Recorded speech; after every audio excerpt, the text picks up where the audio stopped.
ప్రస్తుతం తెలంగాణలో చూస్తున్నారు కదా, రేవంత్ రెడ్డి పరిపాలన ఎట్లా అనిపిస్తుంది మీకు? బాగానే ఉన్నాడు. ఇంతకుముందు కేసీఆర్ చేసిపోయిన అప్పులు అవే తీసుకోవడం దానికే సరిపోతుంది అన్న పరిపాలన.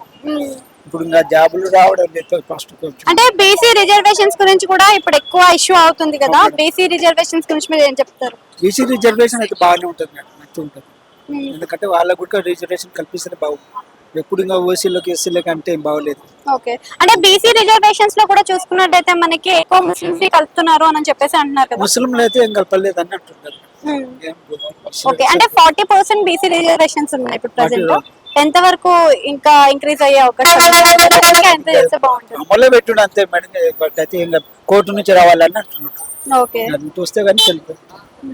సో ఇప్పుడు హిందూ దేవాలయాల గురించి కూడా ఏం చెప్తారు? కూల్చివేతలు ఎక్కువ అవుతున్నాయి అంటున్నారు. హిందూ దేవాలయాలు కూల్చేయడం పద్ధతి కాదు మేడం, మంచిది కాదు. కూల్చేయడం బాగాలేదు. లోకల్ ఎలక్షన్స్ ఉన్నాయి. టిఆర్ఎస్ వర్సెస్ బిఆర్ఎస్, కాంగ్రెస్ అయిందా, కాంగ్రెస్ వర్సెస్ బీజేపీ అయిందా? ఇప్పుడు బీఆర్ఎస్ దికే కాన్ఫిడెన్స్ ఎక్కువ చూస్తున్నారు జనాలు. ఎందుకంటే అవి ఇచ్చిన హామీలు ఏవి చక్కగా చేయలేదు కాబట్టి కొంచెం అప్పులు చేసిపోయాడు, నేను కడుతున్నాను, నా వల్ల అయితలేదు. అది ఒక ముఖ్యమంత్రి ఆ స్థాయి అనడం బాగాలేదు. కాబట్టి ఇంకా ఇప్పుడు కేసీఆర్ ఎట్లా చేసి ఈయన అట్లా చేస్తే బాగుంటుంది, కానీ ఇంకా అంత మంచిగా లేదు పరిపాలన కొంచెం.